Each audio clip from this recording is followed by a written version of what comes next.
In today's video, I'm going to teach you how to use ROUNDDOWN function in Excel. If you've ever needed to control exactly how many decimals appear in a result, without the risk of Excel nudging a value upward, ROUNDDOWN is your go-to function. It always trims digits towards 0. That means 7.29 becomes 7.2 when you keep one decimal, and 7.29 becomes 7.2 as well. This is different from the standard round function, which can round up, and from INT, which pushes negative numbers down to the next lower integer. Start by clicking the cell where you want the rounded result to appear. Keeping results separate from your source data is a good habit because it preserves the original values and makes your worksheet easier to audit. Now type the formula. Begin with an equal sign, then type ROUNDDOWN, followed by an opening parenthesis. Next, select the cell that contains the number you want to round down. After that reference, type a comma, then the number of decimal places you want to keep.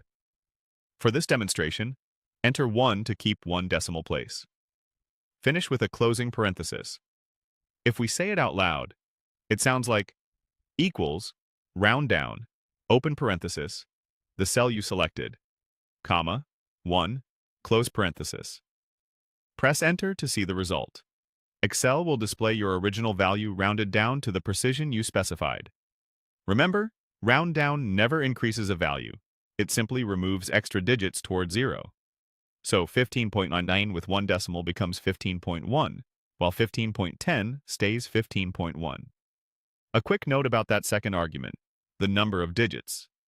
Use 1 for one decimal place, 2 for two decimals, and so on. If you use 0, Excel rounds down to a whole number. Negative values work too. 1 rounds down to the nearest 10, 2 to the nearest 100, which is useful for grouping values by tens or hundreds. Also, Excel doesn't care about capitalization here. ROUNDDOWN works the same as ROUNDDOWN. It's worth highlighting the difference between rounding and formatting.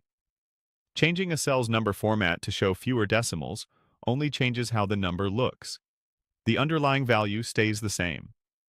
ROUNDDOWN creates a new value that actually has fewer digits, which is safer for downstream calculations where consistency matters, like budgets or inventory counts.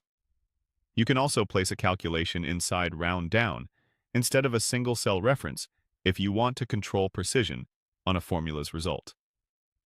And if you ever see an error, double-check your parentheses, the comma between arguments, and that the reference cell really contains a number.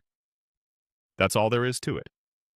Choose your destination cell, write the ROUNDDOWN formula with the precision you need, and press Enter for a clean, predictable result every time.